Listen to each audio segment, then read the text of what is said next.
Hey, welcome, my name is Oli and today we'll check the Aero Mousepad from a new brand called 4114. The design here is called Fragment. It's a more speed-oriented pad. So for those who need that adrenaline kick while gaming, you should stay until the end. Because in this video we'll cover all aspects of the mousepad and compare this one to some of the famous gaming speed mousepad on the market. And at the end we will find out how this one really performs. As usual, let's do a quick unboxing. I get the pad in this big white box. Inside you will find the usual packaging of the pad.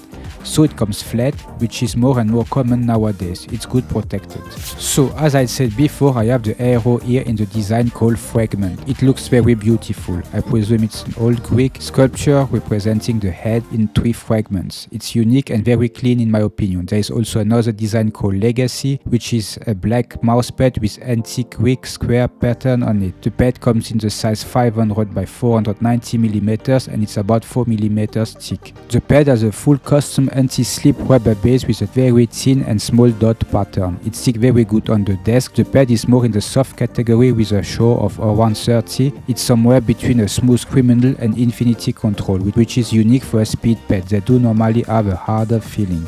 The stitches are very thin and well made. They feel to be just below the surface.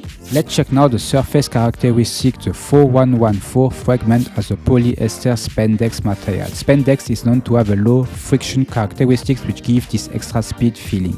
But let's compare the 411 Aero with some other speed pad I have. Unfortunately, my artisan Raiden died. I had a little accident, okay. And I also don't have the Shidenkai as I don't like it. But we can compare it with the Vancer Ice Pad, which is also a glass infused pad, the recently released Ninja Kuroson, the Artisan Hayate Otsu Extra Soft, a more balanced pad with interesting speed, the Endgame Gear EMPC 450 Cordura pad, and also Pulsar Paraspeed Cordura pad, the Lamzu Energon Pro and Downfinger Destroyer. Especially the two last pads will be very interesting to compare with. But let's get started with the Vancer Ice Pad. Here we can immediately say the Vancer Ice is faster in every aspect, very low friction in micro and dynamic movement. The 4114 Aero gives here a better control. Compared to the Kuroson, the Aero feels slightly slower with just a little bit more friction. Also the stopping power is stronger on the Aero. Compared to the Hayate Otsu Extra Soft, this pad is over 3 years old now, but still great. The Aero is faster but not so much. The initial friction is lower on the Aero, so you have overall less friction on the Aero compared to the Hayate Otsu.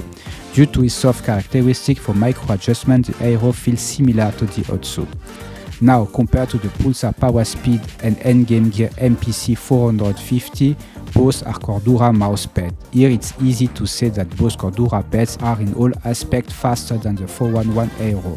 Cordura pads have a very low friction, so initial movement and dynamic feels flawless with less resistance on Cordura pad. I just want to point out that the surface feeling and texture of the Aero feels very similar to the Pulsar Paraspeed. And finally, compared to the Energon Pro and Downfinger Destroyer, two very similar mousepads, I will say the Aero feels a bit faster than both mousepads. Especially the dynamic movement feels to give less friction than the Energon Pro and Destroyer.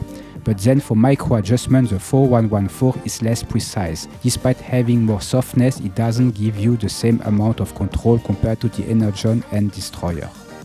So to summarize this comparison, the Aero mousepad from 4114 is compared to most of the fast pads slower, only just a bit faster than the Energon and Downfinger. In my opinion, this is due to the softness of the pad. If the pad would have been harder, it would feel faster. But this gives the pad good control abilities by remaining fast enough in dynamic movement for tracking or flick shots. So this pad is also good for control-oriented games like CS2 or Valorant. A very solid versatile pad. more speed oriented with good control abilities. This pad can be found for around $40 or 47 euros. For the first pad, it's very solid. Good job. So that is for today. I hope you enjoyed this review. If so, please drop a like and sub to the channel. If you want more infos, you can also follow me on Twitter or X, where I post some news and what is coming next. Thanks for watching, and as always, see you next time. Bye bye.